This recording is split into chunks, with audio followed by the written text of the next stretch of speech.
Okay, let me see. I got more. And then it says record. It's recording right now. Oh, yeah, right. So I got that. So today is April 19th, 2022. Today, Luke Tripp will be talking about his experience in South Africa. Okay. Thank you. Well, I've been involved in the anti-apartheid movement since the 1960s. And that movement was one of the closest movements that I was following. And in Detroit, when I was at Wayne State University, and also at the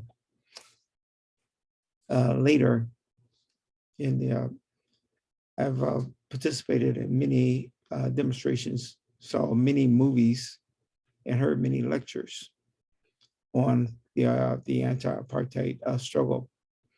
So when I was in Carbondale, working as a professor at St. Cloud State at Southern Illinois University, some campaigners and activists in the movement came to Carbondale, and there was no one there in Carbondale that was kind of coordinating anti-apartheid activities. And I volunteered to be a coordinator of anti-apartheid activities in the city of Carbondale. And one of the focus was divestment, getting universities to divest from corporations that did business in South Africa. So I organized a couple demonstrations, organizing the students because I had access to the students. I had a large number of students. So I talked about the anti-apartheid movement and got them involved in some of our demonstrations. How did you present? Were students already aware of the anti-apartheid movement in South Africa, or did you find that you were informing students for the first time about what was happening?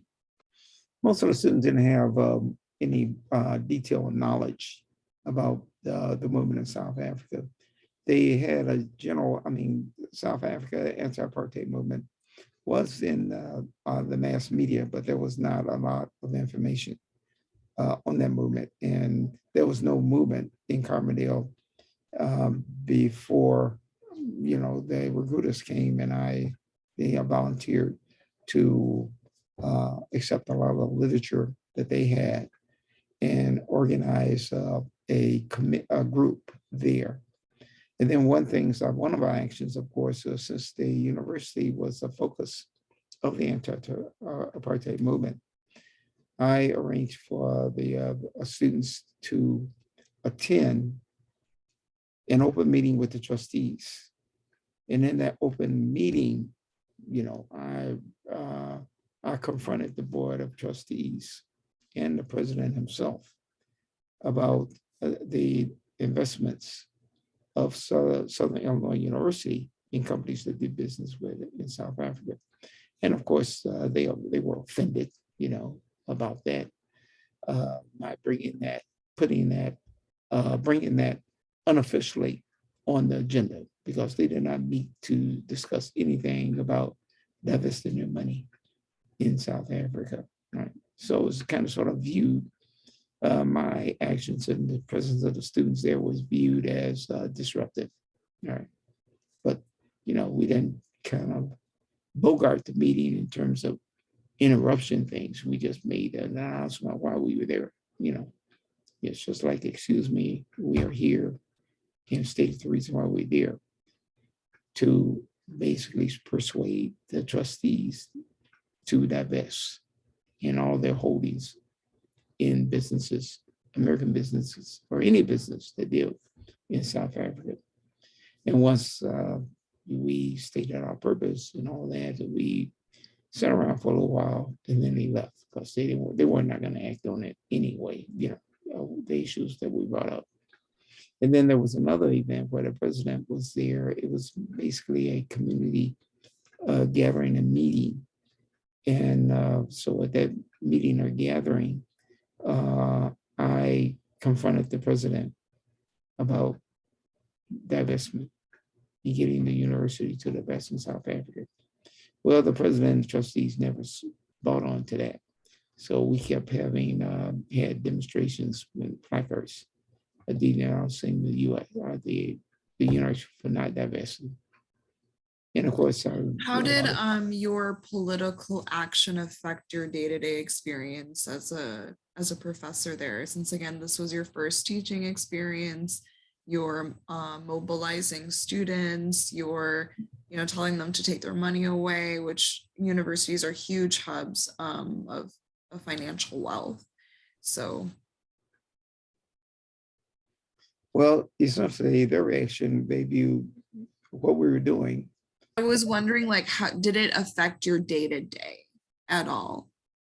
Did you notice that like the meetings that you were participating in, were people talking about the actions that you were doing or anything like that, or did you experience any resistance from other faculty or staff at the university at that time because of what you were doing?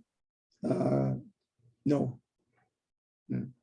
What happened is that when you get labeled a troublemaker, most faculty members will keep their distance. As you are, you're like a third rail, so they don't want to be associated. So they never praised me or condemned me. It's just they just kept their distance. They didn't. It wasn't like they were avoiding me, but they weren't. They definitely were not embracing me. And there was no faculty member who joined me in organizing these anti-apartheid activities. What about your two other colleagues, the other two professors in your department? What were their stances or action steps during this time around the revolution? Well, my two colleagues were highly political and very supportive, but they weren't involved, like in organizing, going to the meetings, anything like that. Why do you think that? So if you have yourself, you have the belief systems and you're taking what action steps you can with your location in Minnesota, and then you have these other, you've highlighted these very profound academics that also have the alignment, but then are maybe choosing to take other action steps outside of maybe working with students. Why do you think that is potentially? Wait, let me understand your question. Can you repeat your question?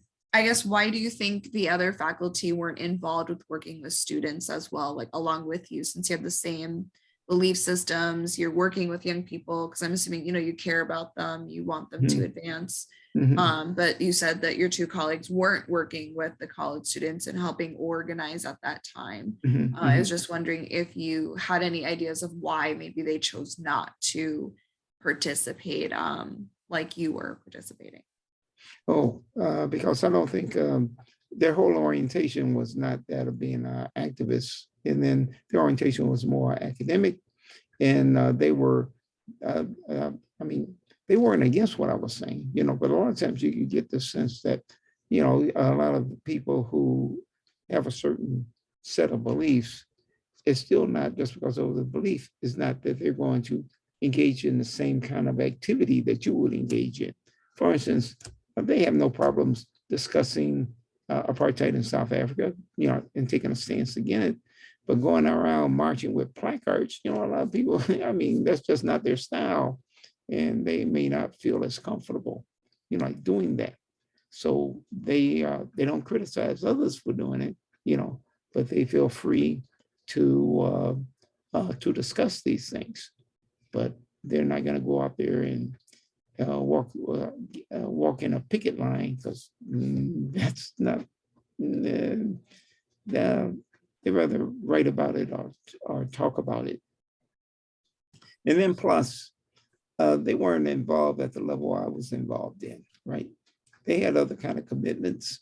They had maybe academic commitments like Loxley Edmondson. He was a well-known scholar. And he had his own network in doing things, and And then my other colleague, Maria Mutri, she's a literary scholar, and she had little clubs and things like that. So they were doing things that their own projects. All right, it's not like coming aboard my project. My project was organizing students and getting them involved in an active way with movements.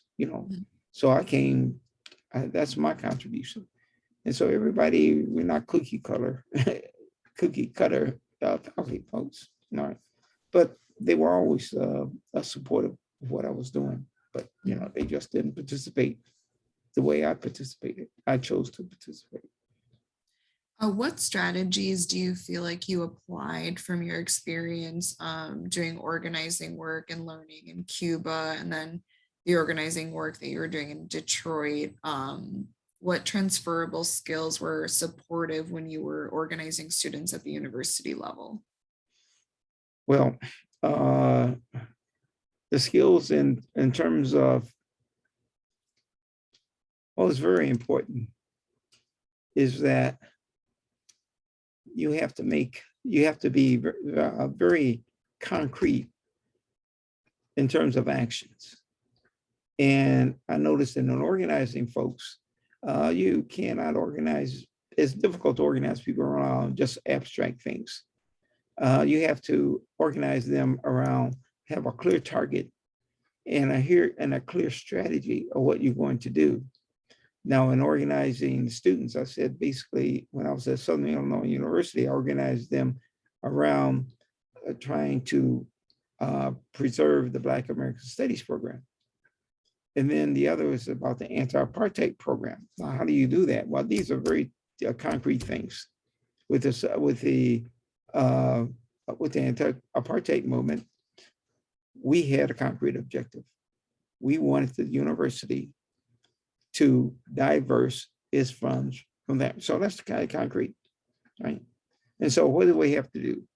Well, we have to send a message to the trustees, let them know what our demands are, send a message to those people in authority, like the president of the university and like those who chose the president, the trustees. And we had to go to the media. So first, in terms of organizing folks, most of my students, particularly were Black students, right? And many of them from Chicago. So, they have they experienced racism. They know what that was all about. And many of them identify with Africa. They know that was, our origin land, okay? And so it wasn't, and then plus I stress our commitment of the struggle of each of our responsibility to fight in the struggle for that. So in terms of organizing, you have to do it through education, right? You have to go out there and spell out what the issues are. And you have to be clear about what they can do, what contributions they can make to the movement. And you stress organizing means essentially it's about group formation. You form in a group. And you form in a group with a purpose, right? So when you've done student organizing, you always involve, you're trying to combine your strength. It's a collective. You say, instead of working as an individual to do things, you say, well, this requires a group effort. And so there has to be, so you tie them together with group values, group ideas, and then with the action, a group target and a strategy to achieve the target. So as you said, from my student days, when I was a student at Wayne State University, first of all, you have to get like-minded folks up there. And how are you going to coordinate your activities and move as a group rather than as individuals, okay? So you get a group name, not the individual name, you have a group name, and you go and you do things in the name of that group. So if you're a Black student group, that's the name of your organization, then you move as a group and everybody has a role in it, a positive role, right? And so you have to educate the group itself and you have to come together in terms of a strategy of what you're going to do. And so all that's the kind of organizing work, or what organizing is all about. It's about basically bringing people together and to engage in some activity or behavior, and you act as a group, right? Because you think a group is stronger than isolated individuals, okay?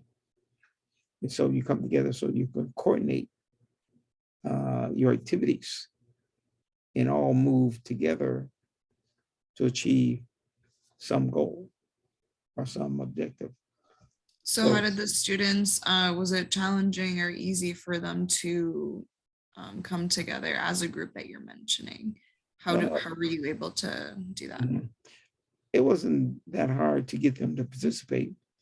I mean, it's not, you didn't meet resistance. What you do meet is excuses of why they're not participating. Nobody comes and say, oh, I don't like blah, blah, blah. Say, oh, I got a job, or I got to do this, or I got to that. So they come with you to do excuses. And so maybe the folks who are, who seem to be fairly interested, then you might get maybe about 10 or 20% of them to become active, at least in some. All right, because if one action they may attend, another action they may be busy, have some other commitments and all that. So you just go with who you can, right? So but if you can build a group and you have at least a solid 6 core people, you can do a lot, because these other folks, when you call for the demonstrations, you might get maybe 10 or 20 others. So if you got a group of at least 20 folks, I mean, you can have some significant impact. So yeah, you're not going to get 100%. You forget that, okay? And then people are available or make themselves available at different times, right? And see, the people at the fringes are not that consistent, but you want the folks, a core group, right? To come together and do the planning. They're not going to be coming to every meeting, but you expect a core group who does the planning and lays things out. And so you have to make what you want them to do, you have to make it easy and simple, right? And then, and that's how you move.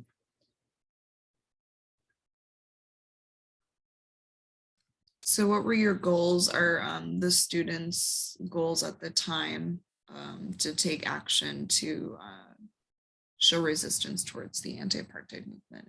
Oh, well, one of the other, the immediate thing is I wanted them to become aware of it and to participate in the behavior. And the other thing is more educational, that they become more aware of it, and then maybe in the future, not in terms of what we're doing on the campus and all that, they're aware of this thing and raising their awareness, raising their consciousness. And then, 3 or 4 years later, they will be active and say, oh yeah, I became active, I became aware when I was a college student, and the issue pops up later, and then, they may relate to something. Maybe when they get back to Chicago, there's some action or activity, and they're kind of much more aware of it, and they may participate in some activity in Chicago, but not in Carbondale, right? So it's partly educational, having that kind of experience.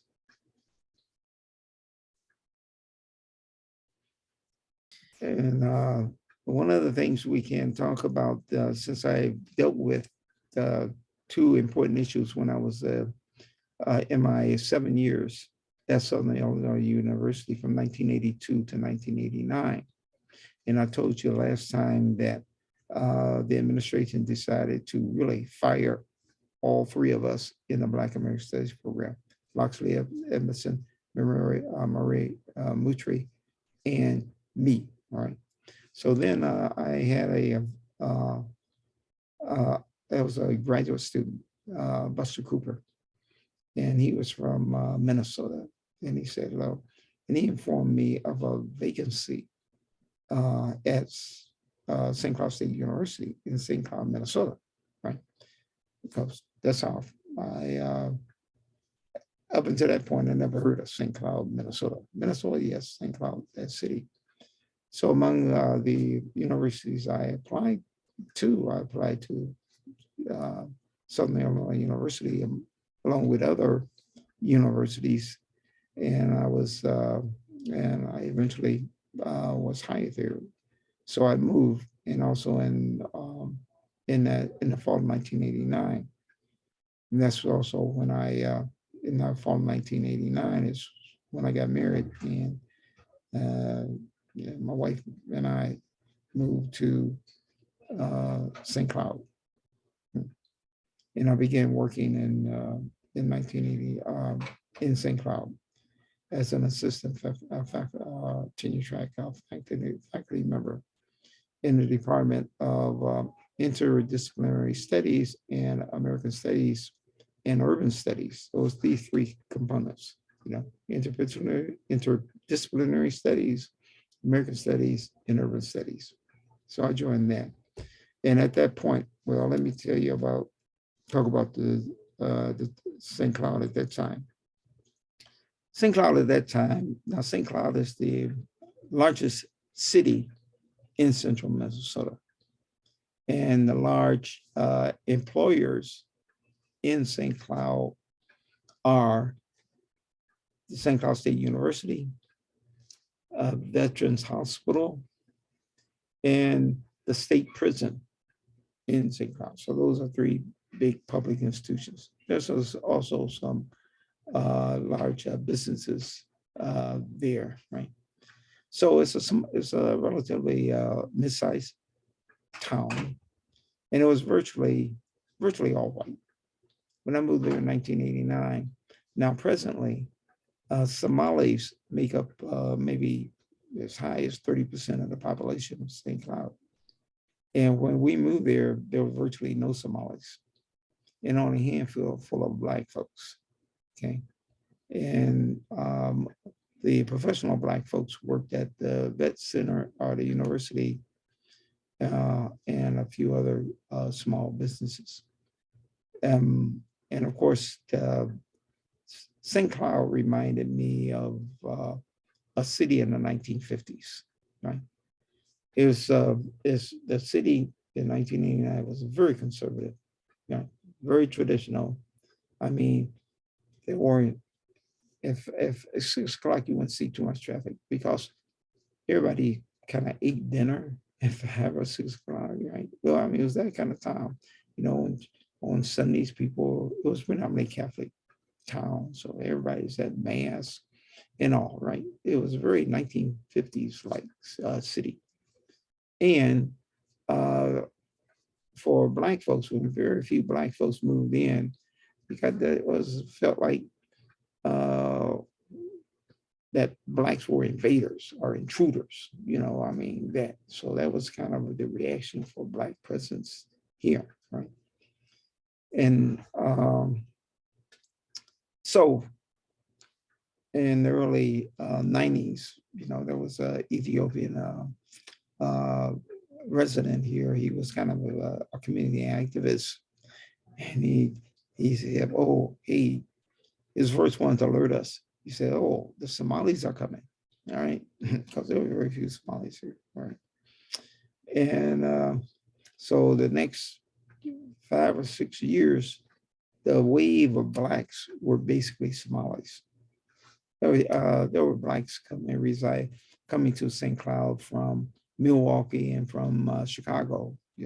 So yeah, Blacks, a few coming in from Chicago and Milwaukee, but then you have a larger numbers coming in from from the Twin Cities to St. Cloud, right? And of course, many said, "Well, why are the Somalis?" Many of them coming from the Twin Cities and coming to towns like St. Cloud. And the response I heard was that many Somalis would prefer to raise their families in smaller cities.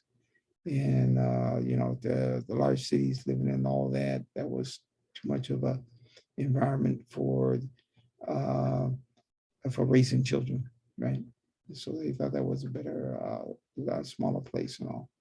And so, and Somalis move in clans and relatives, right? So one move and you have wave after wave. So when he started coming, the city of St. Cloud became very anti-Somali. It was already being anti-Black. Okay, the Somalis are Black, number one, didn't matter their religion, but then you pile on, add to their religion of being Muslims, that's double jeopardy for them, right?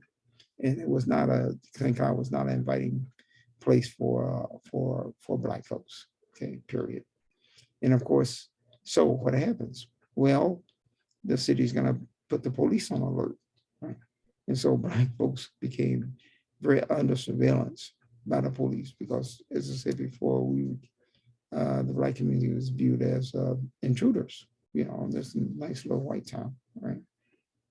And there was and some of the establishments discriminated against Black folks.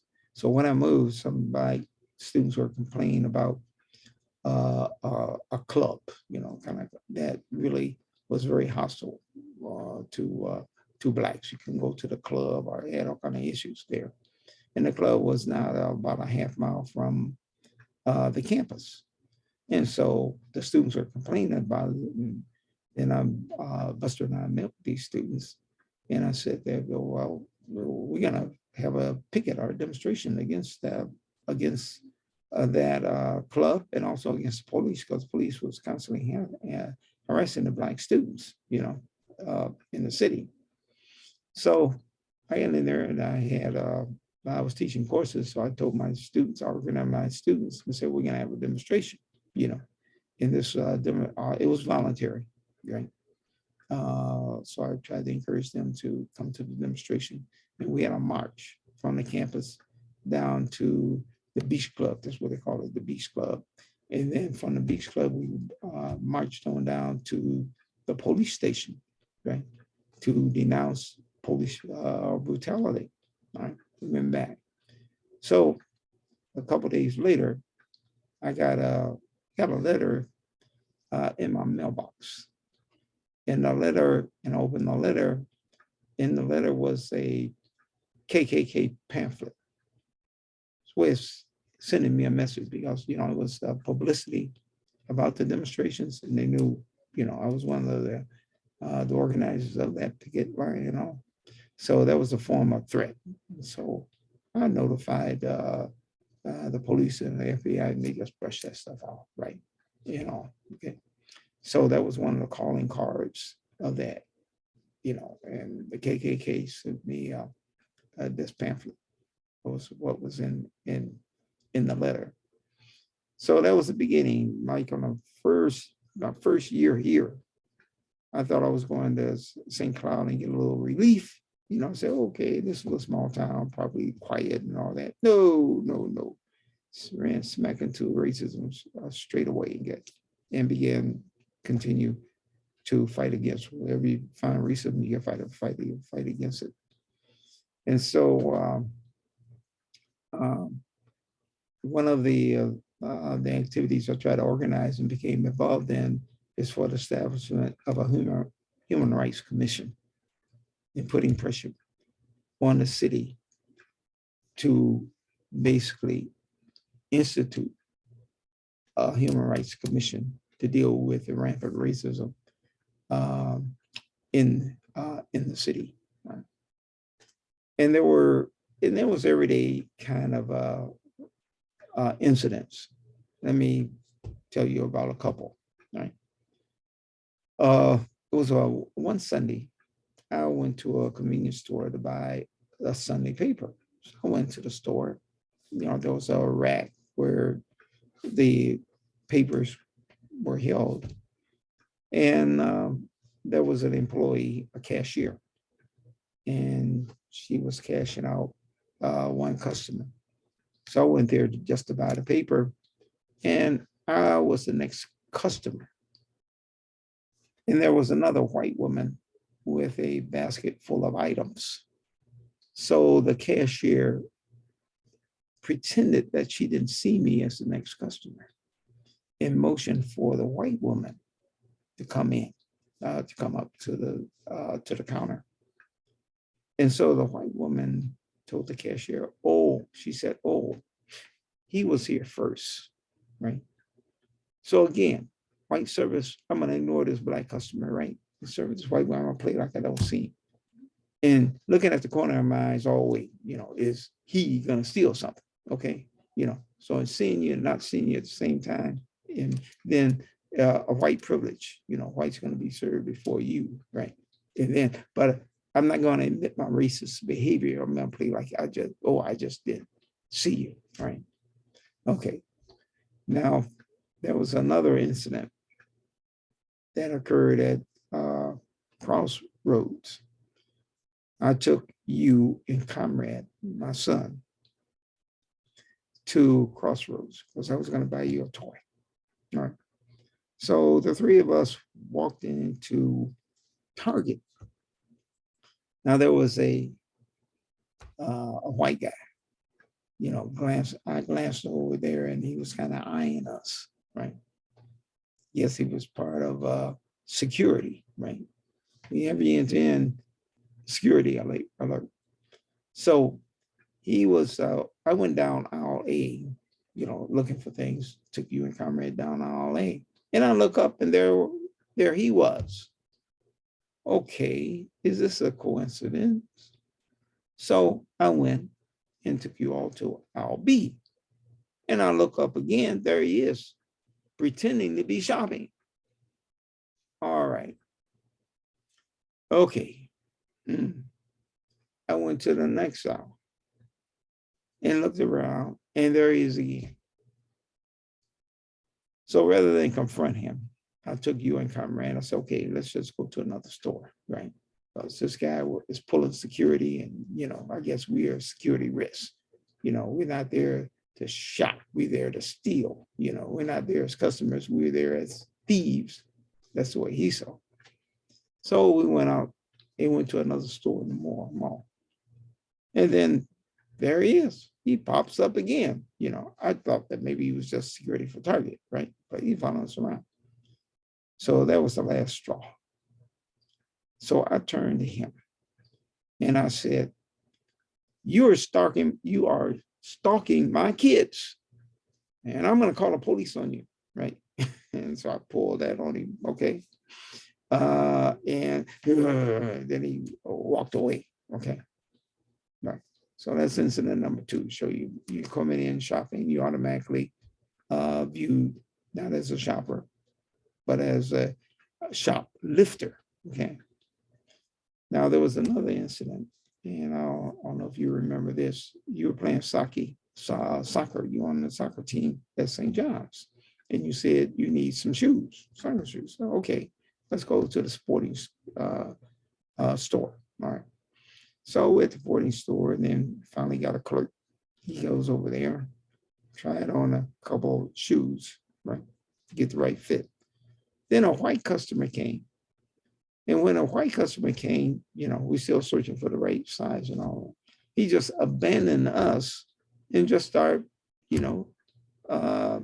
servicing the white customer, right? And we just left there waiting for him to get maybe another box, and he's all involved in a white customer, right? So then again, right? Okay, white customer come in, you just left there, okay? And there's another incident. Was at buying a bike at Walmart, right? Okay, so I picked up the bike, and I had the bike, bought the bike, going out, and then I was stopped, and so the person stopped me, said, well, may I see your receipt? I said, well, okay. I mean, there's a counter, and I think the person saw me and all that. I was assumed that I was walking out of that store with that bike without paying for it, right? So eventually showed her the receipt and say, oh, I just wanted to make sure you had the receipt in case there was something wrong with the bike, that you would have the receipt when you brought it back, right? That's a little cover story, right? Okay. So you see how these white people try to cover up their racism, try to ignore them and always pretend like, oh, it doesn't exist. So I just share with you some examples of everyday kind of racism. Mm. And then with the police itself, let me show you another observation, right? Two couples stories. I'm in walking distance from the university, and I walk in, I'm walking to my office every day, looking at things. And then I noticed that the police were pulling cars over. And I said, I wonder who are they pulling over? Well, I quickly found out that here's how you get pulled. You're going to get pulled over. If there's a white woman and a black man in that car is going to be pulled. The police pull that car over. Right. So time and time again. And then I had one a white female student. Right. And she told a little story about her incident. Right. She's driving down the main drag, down Division Street. And she's in the car, she's driving.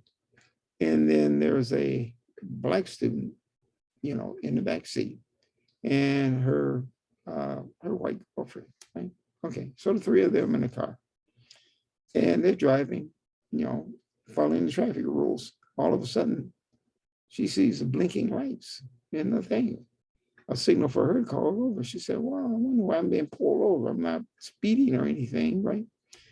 And the black guy in the back, black student in the back said, yeah, they're pulling you over because they saw me in this car. She didn't believe him, right? No, no, right? Okay. And then when they pull them over, the police approached them and started asking him questions, not her questions, and wanted to see his ID. She said, hey, I'm in the back of the car. What was this all about, and all that. And then, so this is a thing now, when they, and they pretend that they were stopping. So she had to show her registration and all that sort of thing, and told them about carefully. And they just try to cover up, when there's nothing wrong with her driving. All right. They saw him in there and they were going to pull their car over. Right. He said, hey, are you safe? Like, are you safe? That kind of attitude. All right. So these are little short stories to show you in terms of the patrolling, the targeting, Now I was targeted myself twice, pulled over, stopped by the police. Yeah. Police stop number one, right? Now, basically in Minnesota, racial profiling is against the law, right? So they got all these statutes, our organizations saying, racial profiling is against the law, right? So in this case, first case, I'm simply walking home in broad daylight on the sidewalk, and two squad cars, not one, but two. One squad car pulls up, right? And then the backup comes up. Why am I being stopped by walking in around 2:00 in the afternoon, on a busy street? Well, I happen to be carrying my bag, a bag in which I carry my books and papers. The police officer perceived my bag as a stolen purse, and I was perceived as a thief.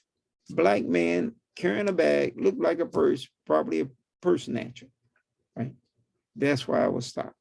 Okay, and of course I protested this, wrote a letter to the police commissioner, to the mayor, to the city council, informed the president of the university and the faculty union, all of that.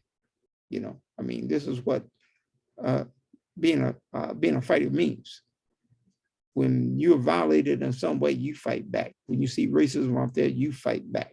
So I was going to fight back. First of all, you got to let people know about what happened, and you got to write down, describe what happened, and then you organize around it, right? So we eventually had rallies. We filled up the whole theater forms, and I filed a formal report, wrote letters, formal report, was interviewed by the sergeant, and took it uh, to the citizen police review board, right? All of that is a farce. All of it was a farce. See, they set up these little boards.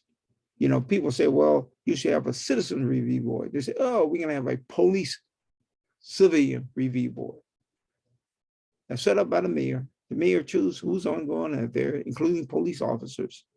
And once you charge a police officer and you have another police officer investigating the case, that's a no-win situation. Right? The police officers have loyalty among themselves, a blue curtain, right? And they're just going to go to the motion. And all of them, the mayor is going to protect his police commissioner. The police commissioner is going to protect his police officers because he was involved in hiring those police officers, right? And all of that, and his loyalty to his police officers. So that's the kind of institution you're running up against. So it's all rigged. And the mayor and the police commissioners on that board. And so when I filed and when I submitted a complaint as racial profiling, right? Well, what happened? What happened is that basically the police commissioner board found that my complaint was unfounded. Get out of here. Okay. So you could jump through all the hoops and all that, but I could have predicted what was going to be happening. You're going to protect that police officer and say, and since I was not a person snatcher, what I was carrying belonged to me, but being humiliated in broad day. Did I even get an apology? No, didn't even get an apology. Okay, for it. Okay, so I mean, it's just common sense manners. If you do something and step on somebody's feet and say, "Oh, excuse me, I didn't mean to do that," right? Okay, not even that. All right.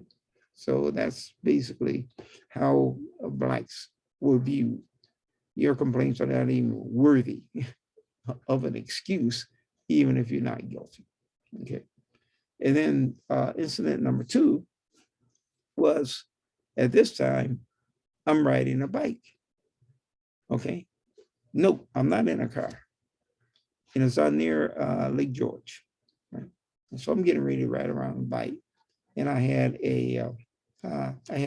a safety vest on. It was orange, right?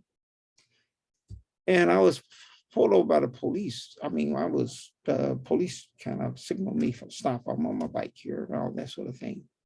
And then when I asked, well, officer, what's the issue? And he said that there was a Black guy at the city library causing some commotion. And he had an orange jacket. And we saw you. Here I am, a senior citizen, right? Just out there, just getting ready to ride a bike. Okay. And Black guy with something orange, hey, stop him, right? And all that, right? And so again, the level of surveillance and what's clicking out, that Black body is like draws the police, almost like a magnet. Your Black body, it draws it, okay? So these stories are just indicators of measures of the level of anti-Blackness in St. Cloud. Yeah. And there are other stories. I think it's around almost. Just for my last question, because I have other questions that we can maybe dive into some of the things that you shared. Mm-hmm. Just thinking of contrast, since where did you feel safest, I guess? Because you just said a long stream of feeling that St. Cloud, you had kind of stepped back in time in the 1940s, even though it was the beginning of the 90s. Where have you felt the safest, and where have you felt the most unsafe, and where you've lived? The safest probably when I was in Montreal, when I was in political exile there, right? And Detroit, Detroit was not a safe place for Black folks, right? Uh, Carbondale, I didn't have any run-ins with the police there, you know. So,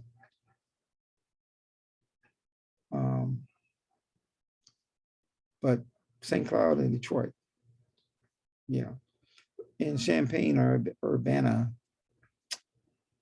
I didn't have any encounters there because, well, that was my apartment, that was the university.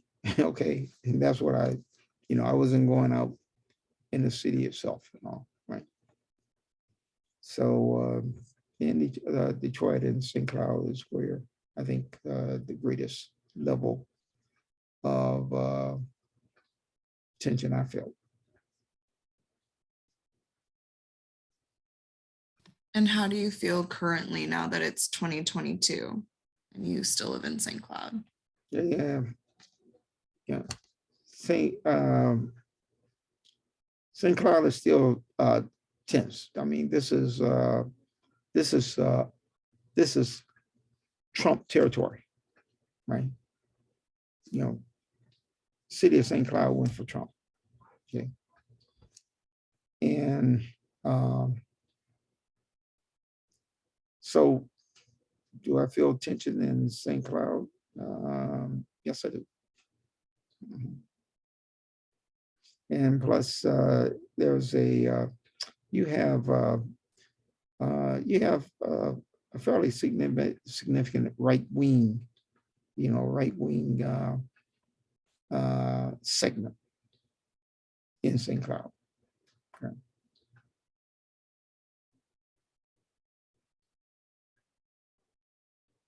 Okay. Is there anything else you want to share? Well, since we're trying to do 1 hour blocks. Yeah, we can be done. Do you want to stop the recording then? Yeah. And then let me see if let me get more. Okay, stop recording.